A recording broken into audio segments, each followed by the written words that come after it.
Good evening, everyone, and welcome to another edition of Let's Talk About It. This is Susan Johnson, and I'm here with my co-host, Dennis O'Brien. And we have a wonderful guest this evening, and we're going to talk about a lot of different things that have been going on here in the town of Windham. We have so many things to talk about that I'm going to introduce our guest right away, our mayor, Tom DeVivo. Well, thank you, Susan, and it's glad to be back here in the studio. You know, I feel good being in the studio and being back on the radio. It's been so many months since I've been here, but it doesn't look like they've cleaned much here. There's still a lot actually, of they did. chaos. I think that they've done quite a good job with cleaning. They have wipes. There's They've wipes. There's disinfected Lysol. everything. I mean, I didn't mean disinfectant. It just seems to be. well, it's very clean here, lot of Tom, paper. and we are, Mr. Mayor, and we are very thrilled that you're here today. Thank and you. Congratulations on your victory that took place on Thank November you very 2nd. much. It was, we worked hard and did a lot to, I'd like to congratulate all the winners from all the parties. As a mayor, I'm going to be on a council with 4 different parties. I know. We have a diverse group here in numerous ways. We have diverse numbers of people in parties, and we have a very diverse multicultural community. So we are there. We are the leaders in making great policy with diversity. We are. No lawyers, though. You're done. I can't remember a time That's when it. there were no lawyers on the council. Well, I remember a few times and there was utter chaos. I was going to lean to you about perhaps having an attorney just come to the meetings in the future, maybe after the first or second one. The town needs legal guidance during meetings. I mean, they do it in Mansfield, they do it in Andover, I believe, maybe even Chaplin. Certainly in Andover. But you need guidance when you come across complicated issues that you're trying to set policy on, and you don't, it's great to have laws, but they have to be enforceable. You can save time. I mean, sometimes Yes. you go down the wrong path, and I can say, well, you can't do that under state law. Well, But that doesn't happen very often. No, No. it doesn't. It's a wonderful thing, though, to make sure that, you do check the laws and make sure that either, somebody who has an interest in a particular issue who's a lawyer come to the meeting, or perhaps the town attorney also weigh in on a lot of the different things that you're doing. And I think that having those kinds of things, and one of the things that I'd like to do this next cycle is I'd like to spend some time in terms of making sure everybody understands the funding systems that we're under, because it seems like there's a huge amount of confusion about which taxes are costing who what. And I think that people don't understand the federal tax system, the state tax system, and the property tax system. And frankly, they're all intertwined. And I think that it would be good for us to spend some time having that information out in the community so that they'll understand that the funding systems for the town, the funding systems for the schools, and all the changes that we're making and then we're in the process of making. And the minute the budget looks really good on the state level, on the other side of the aisle, I have to say, they're all for taking the money out of the budget and using it to, limit the money that comes in for revenue for the schools and for the towns. So, but that does not help. That does not help with the property tax reduction that I foresee by keeping things going the way they are right now. You're right, but I think the first thing that I want to try and do, and I've already been in contact with Kevin Maloney from CCM. There's some things we can get training at for the council. We can pay them to come to the council, but we need all the boards to have some training, which then helps get a more honest and verbiage about what happens with the money. Everyone thinks that that the dime they pay goes to whatever they want it to, so it really doesn't. And and we do match it with state funding and federal funding. And Right. we kind of put together a whole beef stew, so to speak. Yes, exactly. That trying to to keep the town running and there's a lot of stuff said. Our finances in the town are in great shape right now, and some of it is really wasn't overtaxing, but we were fortunate to get extra funding because of this used car situation. Used cars, if not devaluing, And what do you call it? They Well, they the cars- overvalued. well, they used didn't cars over- went up in price. Who Well, would have thought that? Well, it's the market value, right? Who would have thought that? So the market value is all how you make your determinations. In your Correct, property off the taxes. Blue Book. So it's right off the property tax value, market value. Same with the houses, same with the businesses. So the more that goes up, the more the mill rate goes down, and that's something that people need to understand. And they just go by the mill rate, but they don't get the value is with the higher the property value is, the lower the mill rate is. So when you go to Greenwich, for example, the property values there are millions and millions of dollars for a house, and their mill rate is around 14. So, but that's because the value of the property there is so much higher than it is in this side of the state. Well, Dennis. what it comes down to is how much you pay. I mean, it's not the mill rate. The mill rate is a factor. Right. But the bottom line is, the check you write out to the town. Exactly. That's correct. But the thing is it's all about getting the word out, training or learning, educating people about the budget process. And that's why I'm very hopeful to take this new council. Some have served 1 term or 2 terms. Some have many years. Some don't want to get educated because they're ready to jump right in. But having people that know what they do in other towns and how things are run, it's good to learn. I've been there a long time and I want to learn. Yeah, I want to learn more. Well, that's one of the things about being in these jobs. They're always going to find some new things to learn, and people are always working on creating a situation to make the situation better here in Connecticut and in the town. But before we go too far into the town, I do want to spend a little bit of time on what happened with the Save Wyndham's Healthcare group that we had our hearing with the Office of Healthcare Strategy on Wednesday. And of course, if anybody is interested in still making commentary there, go to the Office of Healthcare Strategy's website, and you can make comments there until the 17th of November. So there's a whole week there for everyone to be able to make comments. Wednesday, Next correct? Wednesday, excellent, yes.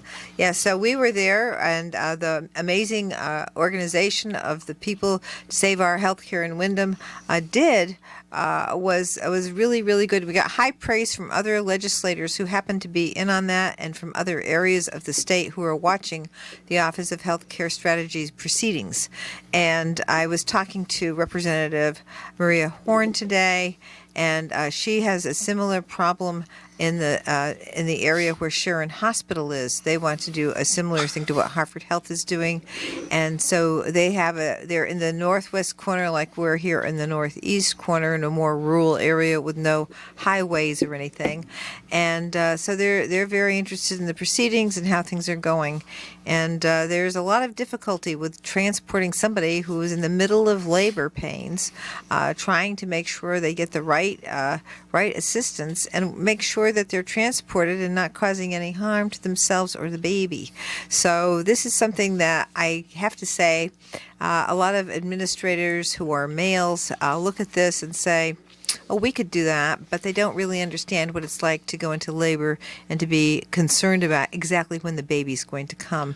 So this is a real problem, and I think that we need to have some female voices in there, and that's what we had to some degree. We also had males talking as well to support it, but I think the urgency and understanding comes more from women, especially women who have given birth, and this is something that we need to continuously focus on and make sure that we have policies that address that.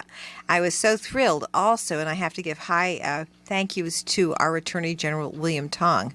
He came in and he stepped into the conversation, and he also pointed out that this is a difficult situation for a community that has a large low-income population and a large minority population with people who have no highways out of here and people who, a lot of them, do not have cars. And so this is something that I'm very, very pleased to see such a community focus on, and such a lot of work has gone into this, and we'll continue to work on this. We are not going to stop, and we're going to continue to fight. So, and I want to thank you, Dennis, my co-host here today, for his work, and of course our mayor is submitting testimony. So I just wanted to make those remarks, and yes, Dennis. Yeah, I want to give a big shout out to Brenda Bookbinder, who was on our show Excellent. last Friday. Yes. She's been working on this for over a year. Yep. I mean, she's really been the point person on this, and what a wonderful job she's done.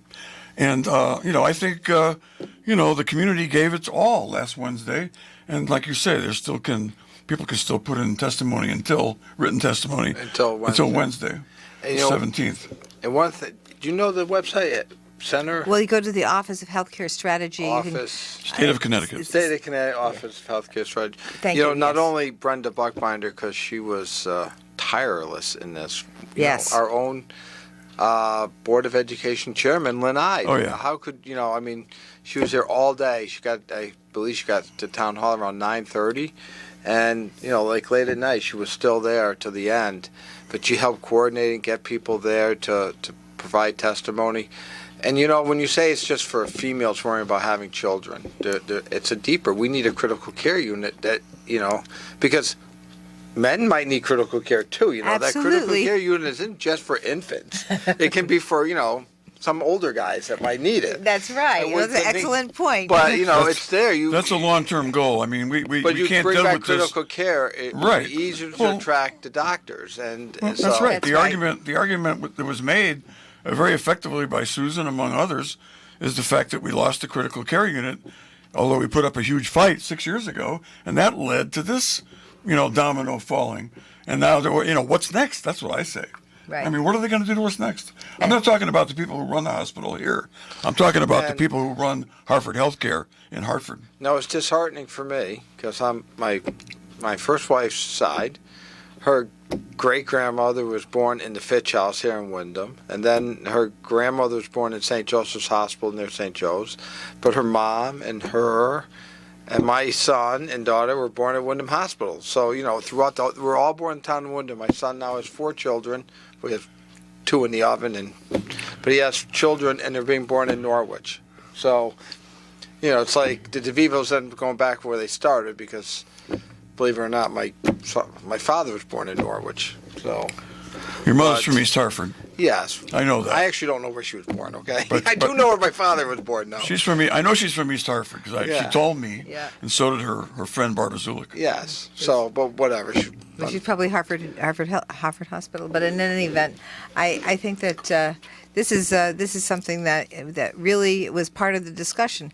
How many family members have such a close connection to the Wyndham Hospital, to the Wyndham area, being born here and having the families? One of the things I think that really makes this community, and that is all, no matter what side of the aisle you're on, no matter how you oppose something or go for something, is the fact that we have these connections that go back for generations with each other.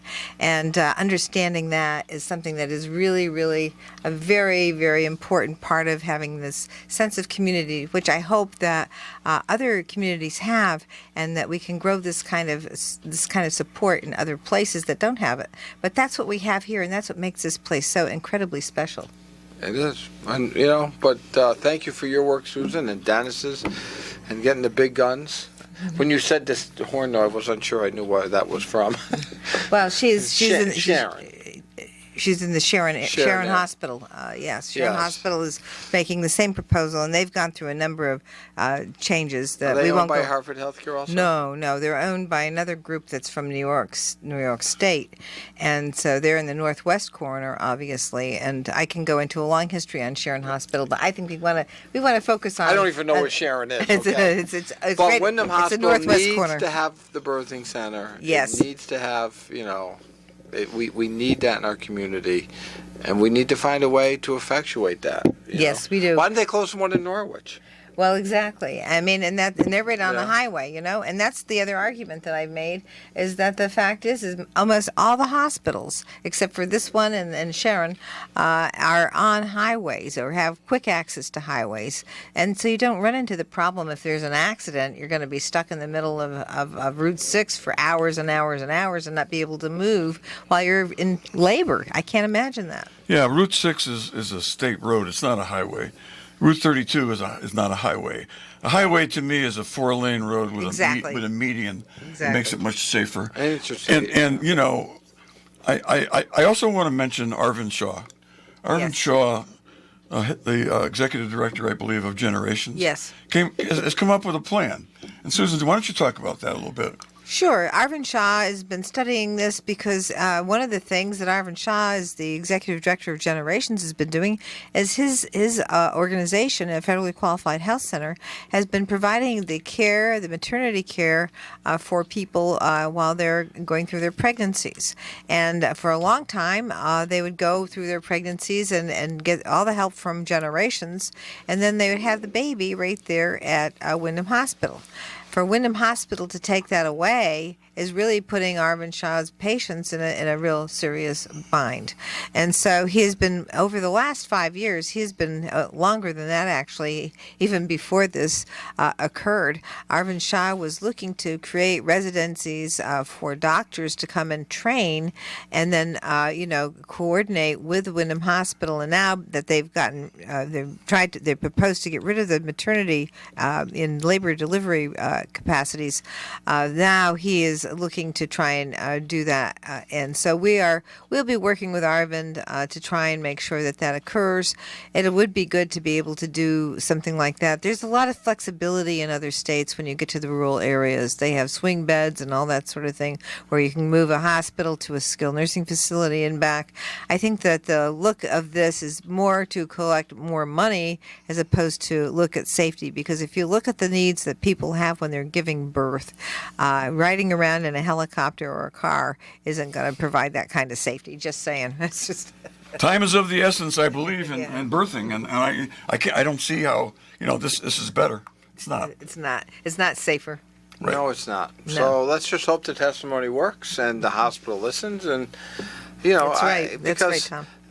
the hospital has been so good to our community during this COVID crisis, and I don't believe that all the administration in the Wyndham Hospital are opposed to having critical care units or opposed to having birthing centers, but they hear, they get directives from above, and of course they have jobs, and everybody listens to their boss. I mean, what they've done for Wyndham with the COVID testing and the COVID vaccinations, I just got my third booster shot, so that was exciting, as you too have gotten them. Well, I'm on my way to get my booster shot. Dennis has gotten his. But I just want to say you're absolutely right. Donna Handley, who's the CEO for Wyndham and for Bacchus, has been very, very focused and helpful to the community. And they've done a wonderful job with the COVID crisis that we are in, with testing, with vaccinations. They've been right on it. And so we have to give, and they've been there for everybody. So I think the local people understand the local situation. But like I put in my testimony, I think that when you get to the general administration of the Hartford Health, they just don't understand the intricacies of this area. And I think that's true for a lot of people, no matter where they're from. When you take a look at this community, it is very, very different from what you see anywhere else in the state of Connecticut, maybe in the whole country, because we are a very different community. We are 25,000 people almost, and we have a hospital, a university, more nonprofit organizations. We have all of these things. We have 2 rail lines. We have an airport. I mean, just think of all the state things that we have here that are spread out through numerous communities when you get to the far northeast corner, where they have maybe a hospital in one town, the QVCC in another town. We have a tech school here too. I mean, you just could go on and on and on about the different state things that we do here with this small population and with no highway out. And you have to really understand the impact that has on the people who do such a great job of running this town and working with the diversities in this community. Yeah, and it's we're one of the differences is the transportation issue that you talked about. I mean, I was going to compare this town to the town I grew up in Central Connecticut. It's a lot like this town. It is a lot larger, but it's made up of a similar demographic, similar, has Central Connecticut State University. It's bigger, but you know what? Access to it is much more. It's much more accessible. It's right close by Hartford. Well, it's close by, and West we have Hartford. not only does it have a great highway system that goes through it, but now we have a train system that goes back and forth as well. Right. So it's got both train and functional train. I mean, the we have speed bus. we have the 2 rails here, but they're not as functional. No. They do some freight, and It's 100% freight rail. it's not passenger. I know a lot about the rail. I don't think there's any difference. They could put people on it, but they don't. Well, they're It's not very going to because it's not financially feasible. viable. Correct. Viable. You're not gonna make- Viable is the right word. You're You right. can't make money, and they're not going to do Yeah. it. So, but. And rail's not cheap either. I don't know if everyone thinks a rail is expensive No, to it's not operate. cheap. They're good jobs working the rail. But that being said, let's hope for the best, and thank you for your work, Susan. We're not going to give up, are we? No, we're not. We're We're going not to giving continue up. the fight. I'm meeting with people all over the state, and we're going to continue this fight and make sure that women have access to good, quick maternity care. Correct. But I want to talk to you a little bit about some of the things, your vision. Let's talk about your vision, and are we going to come to a break in 5 minutes? So 5 minutes. We talk about we can start. Okay. You know, we have a lot to do in our town. You know, I look at my vision through trifocals, really, because, you know, we have to think about, you know, the schools. We have to think about the taxpayers, and we have to think about the people that live with our community that just fixed incomes, and they just can't afford to pay more. So we have three large groups. Our schools really need support. I'm hopeful the council can be more educational minded than they have been in the past. We do have the big project going at the high school, but it doesn't stop there because we need, you know, I heard on the campaign trail, we need another Barrows. No, I don't know that we can afford that, but you know what? The people out there say we need an alternative educational opportunity for students. And you'll help us get funding for that from the state, right? Yeah, well, Building- the Barrows is a magnet school, Well, and I we know can- that we went to Eastern Connecticut State University and had a chat about education, right? Yeah, And one we of the did. things We did, and it's so profound. I how read much- it in the paper. How it's so profound. It actually how many happened. people really just say, you know, we want it. We want a solution to something, you know, and maybe. And I had talked to somebody who had this idea that we need more K through 8s and maybe not have a middle school changed and some of that. But we need to find ways and support that. I don't send the Board of Education. We don't tell them what to do day to day. But we do hear a lot from the community, and the schools really need our support because, you know, it's a three-legged stool. There's a Board of Finance, the Town Council, and the Board of Education. Right. And you don't have a good, strong school district. That chair that's nothing. Your houses don't have any value, and you want more value in your homes. You have to have good schools. You Yes, want you to do. have a larger grand list. You need to have better schools. If you want businesses to invest in your community, you need to have schools. That's right. And, Well, you know, one of the things we discussed when we were at Eastern was the idea of doing a dual language magnet school, and that I think the magnet schools, because our Barrows School attracts 22 different families from different towns, 22 different towns. Correct. And so it's a wonderful, wonderful way to do a lot of the things. We also have the magnet school, the theater magnet school, the arts magnet school for the high school students, and that's regional as well. But it's run by EastCon. But we can probably, I've been researching the idea of doing another type of magnet school, and I think that we have the right time for the dual language. Yeah, the dual If language. the dual language, it's right up there because Yeah. it's economic development and it's best. If you can speak two languages, you have two customers come in, and one speaks English and one speaks Spanish, you can service them both equally. You don't have to call someone in to help you translate when they order or when they say what they want to buy or ask you for whatever services you offer. So that helps businesses greatly. And Yeah. I just think having dual language, everybody who's bilingual too.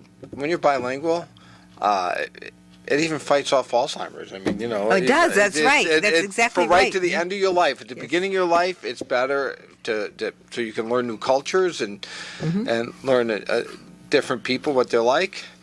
So, you know, and as you get older, you make friends that come from different countries, and supposedly, and I think we're getting ready for a commercial from one of our fine sponsors. Yes, indeed. We are thrilled that we have such great sponsors. I love your sponsors. Yeah, me too. Gates. Well, you know, our prime sponsor is Gates. Yes. I mean, and they, you know, they've been with us ever since we've been on the air, and we couldn't do this show without them. And Denny and Craig and the whole group of, you know, all the stores they have around here. They are so great. They do so much for our community. They help bring the Elks Club back, and they are sponsoring this show on which we have lots of people who are people in town want to listen to, people like Tom DeVivo. We're going to be right back after a word from our many sponsors. Thank you. Welcome back, everyone. This is Susan Johnson. I'm here with my co-host, Dennis O'Brien, and our very special guest, Mayor Tom DeVivo. And Mayor, tell us a little bit about the vision that you have for the next few months and through budget time. Well, as we were speaking earlier, it's like to try vision, trifocals, because, I got the schools I want to care about. But, overwhelmingly, I heard taxes are high, taxes are high. So I plan to continue to encourage businesses to move into town to expand.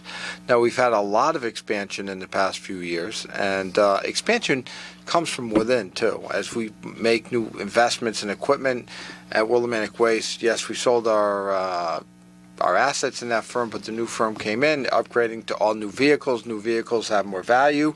If, they can't presently get new vehicles, but they're bringing new vehicles that are paying property tax. They're putting in new and exciting recycling equipment that Tim and I just couldn't put together.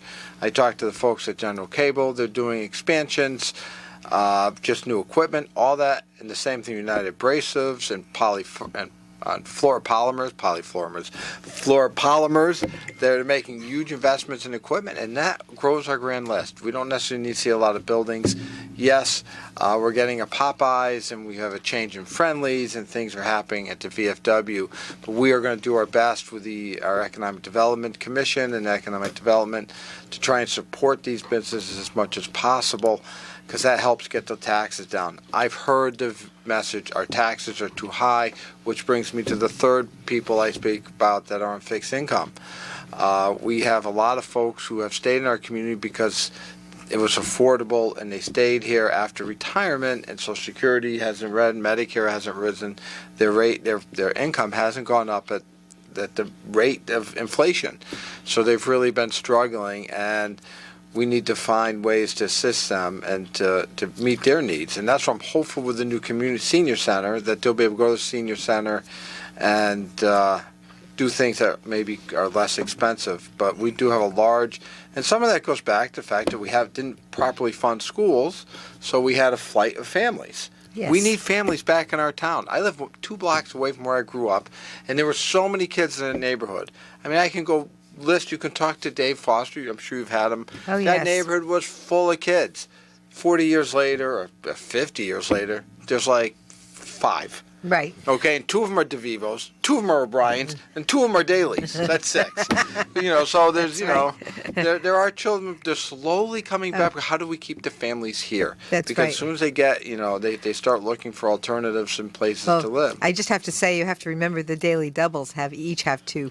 Oh, yes, the Daily Doubles. That's Marianne Daly from we have 2 Dailies on the Board of Finance. And Marianne Daly really. Just had to say. I forgot about those 2 kids, but we need kids to go to our schools and Yes. families to choose to live here, and we're gonna cross that gap. Yes, we are. Some of the good things that we're doing with the state is we're bringing in more money. Every year we're bringing $1 million more in education cost-sharing grant money to our Wyndham Public Schools to bring them up to the same level of funding that the other towns have around us. And we hadn't been doing that, and now we are. And that's going to make a tremendous difference. And, I'm glad that we're doing it within a 10-year period. On the other hand, if we could do it sooner, I'd like to see that as well. Yeah, me too.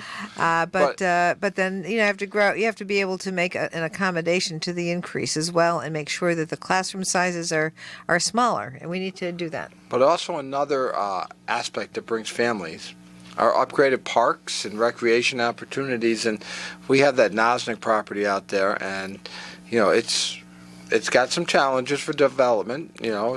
But it's nothing that can't be overcome with quality engineering and ways to continue to save the wetlands and still develop some sort of recreation opportunities out there, because there's a pond I think people can fish in. I'm not sure of that. We went out there, but there's just things families can do out there, and that because we've really done a lot of work. If you go to Shetucket Plains Park, town council recognized that as a park that's that fallow and did nothing. We've put lights out there, and it's a good place to have lights because nobody lives near there.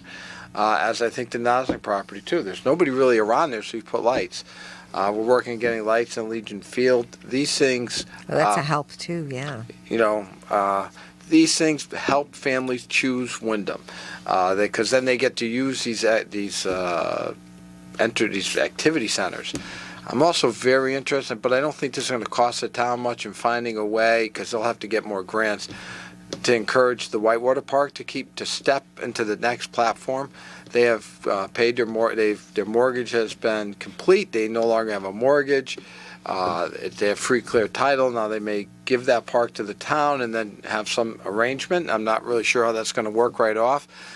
Similar to the museum, because we have a facility in our town called the Willimantic River that can be a water adventure park 9 months a year. And we can't use it when it's cold, but we have that sitting in the center of our town.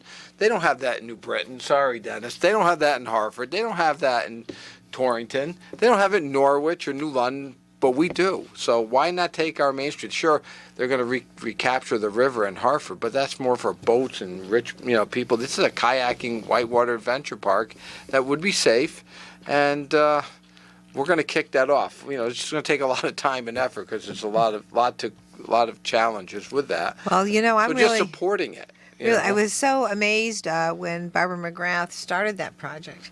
The things that had to be done to that area, the environmental cleanup, and and all the different things that need to be done still. But nevertheless, the cleanups and the things that the mortgage is paid, as you said, and it's going to be wonderful. And the participation for the community in making the development there has been great. So I'm just very excited about that. I would like to put a shout out, because I do know local businesses sometimes when they expand, take some heat.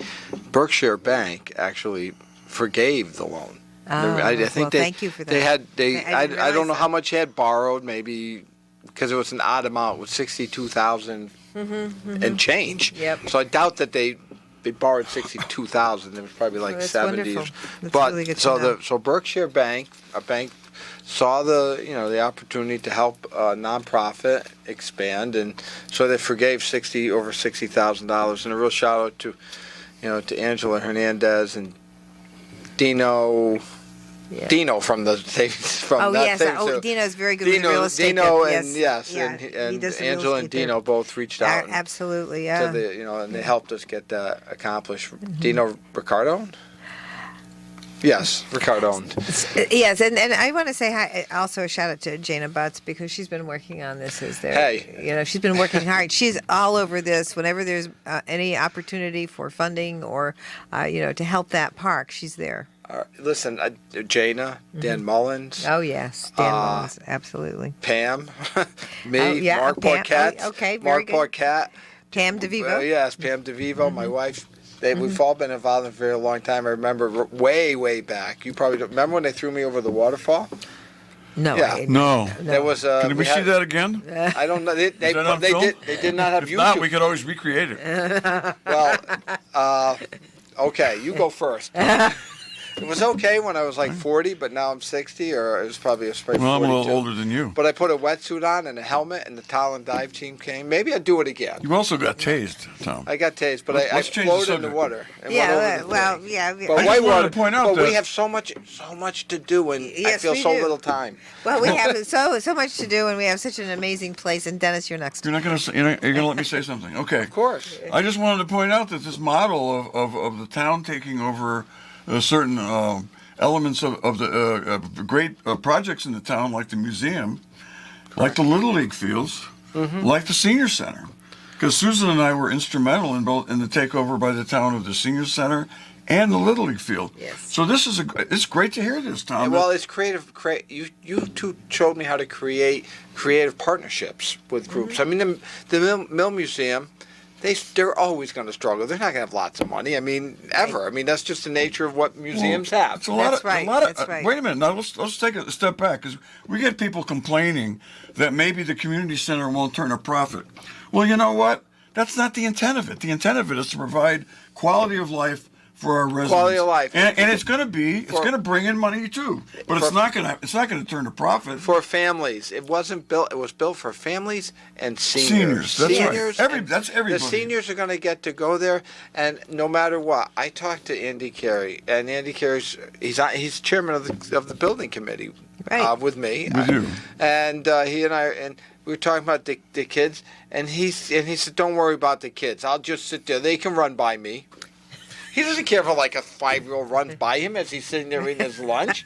What are they going to do? Steal the food off his plate? Not That is likely. not going to be a problem. Well, That's not no, gonna they be have a their own problem. area. They have their own area anyway. As I have said I've said this separate for doors. years. Yeah. There's a separate door, separate Yes. hallway. We need to connect our senior citizens with our kids. Yes. There needs to be more of a connect, and this is the way to do it. The Mansfield Community Center served that purpose in Mansfield. I saw it happen. I was there when it was created. I did work on it, and it worked really well. There isn't anybody today I know of in Mansfield that complains about the fact that they did it.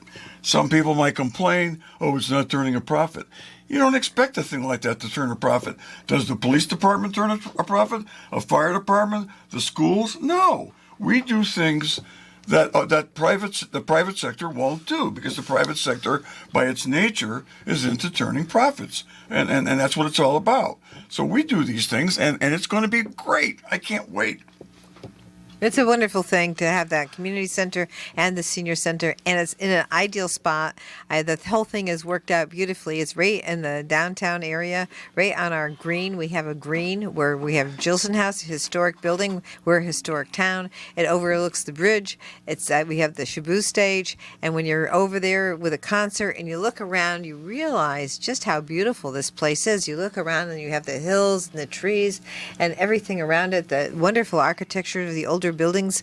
It's just an amazing thing, and the architecture in this building is beautiful, and as it's coming along, it looks gorgeous. So I'm just very happy Well, thank with you. the way it's It going. was, but it wasn't designed by Tom DeVivo. But thank you for everyone.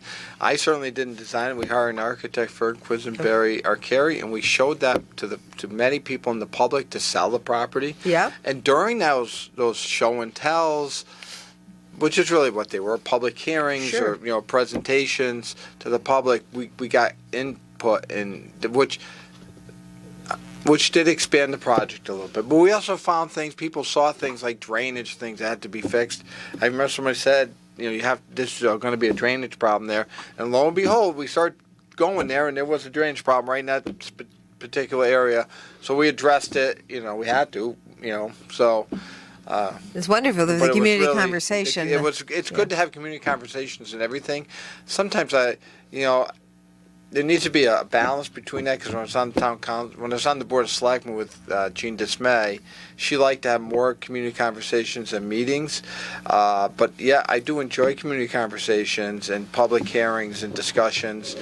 I do. I think we can learn a lot, because we're always focused on what we see. I see economic development. I see 90 acres behind Wyndham Mills across the river. 90 acres in the city of Willimantic that lay fallow. Nothing. Now, if there's some way we can generate something out of there, whether it be a solar field or whatever it might be, we need to find a way. But they're going to need a bridge. Yes, they are. So- and I know that you might have an idea of how to do that. Well, I don't know. That's for those who are listening. I do have an idea that you can go to the Army and get a bridge. Yep. And they have bridges, but that's harder to find than you think it is. Well, you said it. I don't know anything I did about say it. Never heard I it. won't deny it. The Army has extra bridges, but I think they might have used a lot of them up in the past 20 years in the war. Yeah.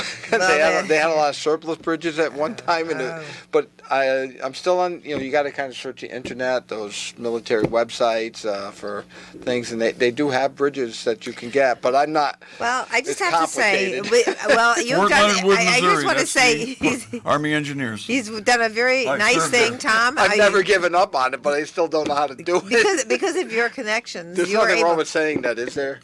No, it's fine. It's a dream. I I just just- want to say that you also helped us out with the properties over there by Bosquet's. Yeah. So that they'll be. So tell us a little bit about the work that you've done there, Well, because it's really great that you have that connection with the railroad and your understanding of how a lot of these things work that other people don't have. All right. Well, behind Boss Cats, the old Agway, for those who Yes. wonder where that is, there's 2 3/4 acres that go all the way down to the river, but there's room for about 45 cars back there on surface parking lot, which really would be helpful in long-term development. As Mr. Kelly develops his building, those parking spaces won't be available to the general public because we had a big concert, people were parking there.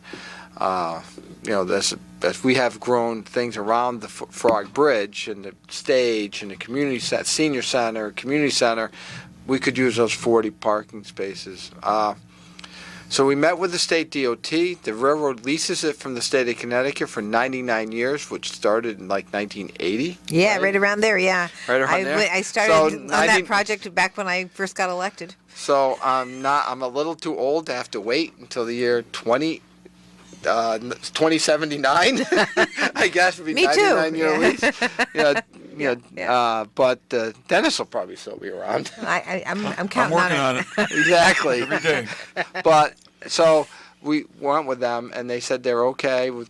They're going to sublet it to the town for $1 a year. It's wonderful. Well, that's And great. the whole question: do we pay him $99 or really the $80 that's left? But because I did have that conversation, I said it right up front. You had 100 years, you used up 40 of it. Can we have $60? And they all start laughing at me. But, I mean, I You don't have a care. sense of humor to make these deals, Because it really didn't matter. But the thing is, they want a fence. We're going to get it. We'll have to clear it. That'll happen. We'll be back to you with some of the challenges we're having with DOT. But the railroad's concern was they don't want a building built there. And I got it, because if there's a problem, it ends at the river right next to a trestle. And if there was a trestle emergency, they wanted something. I can't Sure. I can't envision what it would be, but if there was, and they had to get cranes and stuff, they wanted to be able to mobilize right on that lot to Yep. get cranes in to help with that bridge. I'm great with that, because we're going to clean up all the brush, and if there was a train emergency now, they'd be in there pulling trees out before they'd get a crane in. So I wasn't really exactly sure why they thought that was so important, but it seems to be important to them that I can't imagine the community 100 years from now, there's an emergency in town not allowing them to get access to to a bridge that might be in trouble, or a train that's tipped over. Yeah. I can't imagine why that would happen. I just want to say what an amazing piece of work that was for you to get that done. Because I don't think we've been working on that. Walter Pawlikevich started working on that. Yes. A statute was passed to give that to the town, but that was over the existing lease. So there is still a problem illegally for us to be able to try and We're use not that taking property. it. We're just utilizing. I We're understand. subletting. What I'm saying is, but nobody was able to make the deal back then. When I first got elected, I went back to the DOT, went to the commissioner, brought all kinds of people in, and then that's where it stayed. And then you Well- took over, and you actually got the work done. So I just want to give you Thank credit you very for much, that. but it's because, just like the parking garage, never ever give up. Right. And I'll tell you why it's important to me. Mm-hmm. Going back to Pam DeVivo, the lovely Pam DeVivo, who's not listening to this, I'm sure, but that's the takeout for the Whitewater Park. That's the natural takeout that we can get on right away, get into the town in that spot. You come underneath the trestle, you don't go over the neck, you don't have to breach the next dam, should be able to take out. And that means we don't have to move to the other parcel land. Yes, we might need to do something, but this can happen easier, effectively, because we got that Yankee Gas piece right behind Whitewater Park. So, this is free. We're not spending any money to get. We're paying $60 to get that, but it's $1 a year for the next to 2079. Good deal. So Great work. But we don't have it yet. We don't have the paperwork yet, so I haven't given up. Same thing with the parking garage. Parking garage started so long ago, and thank you, Joe Courtney, for helping it follow through. And this is where you become jaded in politics, and I see how things happen. We had a congressman between Sam Gageson and Joe Courtney, who we had a huge press conference. We got the money. He came to town. Everybody's here. He got us $600,000 to get us started in the parking garage. A year goes by, then the election cycle comes. DOT hasn't gotten the money yet. We don't know what's going on. We keep asking. We don't get a response. Joe gets elected, finds out we don't get it. We hadn't gotten the money. He had to follow through and actually get the money. Yes. So we had another congressman in between there that actually just had a press conference and said he got it, and then never really did. Yeah. But Joe Courtney got it for us. It was so long ago, and you were at the grand opening. Yes. And you were the original paperwork of which I have were faxes. Yes. I mean, I don't even know if we have a fax machine in our office anymore. I know there is. I know we have a copy fax machine, but I don't know if it's hooked to a phone line. Well, we have fax machines, and we use the fax machine for scanning. Right, and no, all but that everybody stuff, yeah. scans now. Scan and email, right? Right, yeah. Yeah, it's how it works now, and it's Pretty much, yeah. yeah, it's much more efficient, and you get on your screen, and but regardless, I think that I got a fax from Jenny Contours from Joe Courtney's office, and she was a lovely lady, but it's just something. Yes, she was. It was yes. I was just like completely when I'm looking like, oh my gosh, the beginning of this, are we having faxes from people?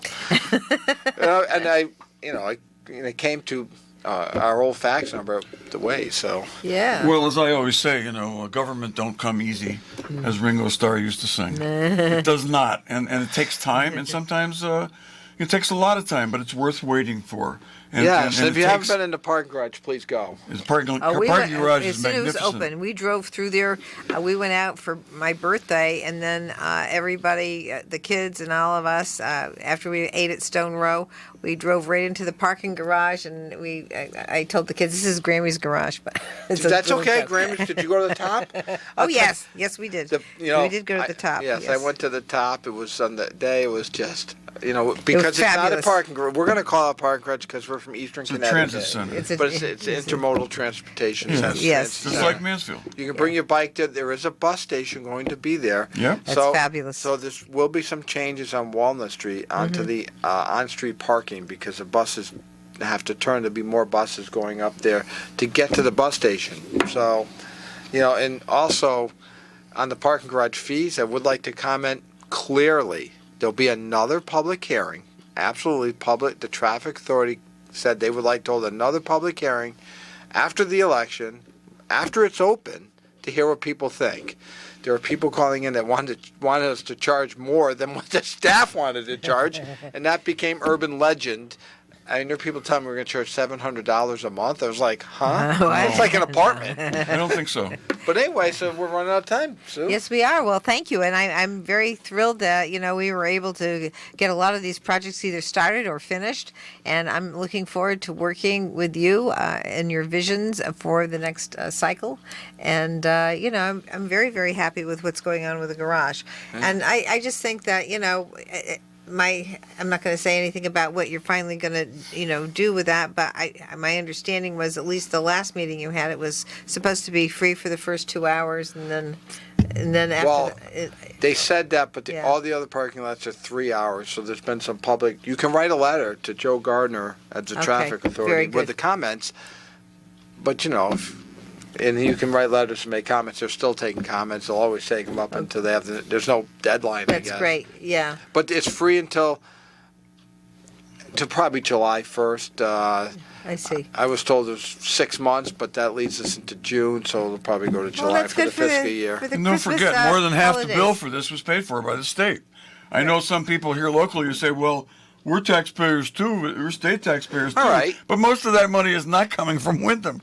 It's coming from Fairfield None of it County, is. Allen County. Forget all the money from Wyndham is going to the high school because you got us 95%, Susan. Exactly. You can't beat that with a stick. There's no project outside the high school renovation at 95 cents per dollar. Susan Johnson, Brian Smith, and May Flex are pulled off. I would never even imagined how I could do that. I couldn't thank believe you. it when they told Thank me. you for that. I'm just still very Fantastic. thrilled by that. That and the payment in lieu of taxes that you started. Oh.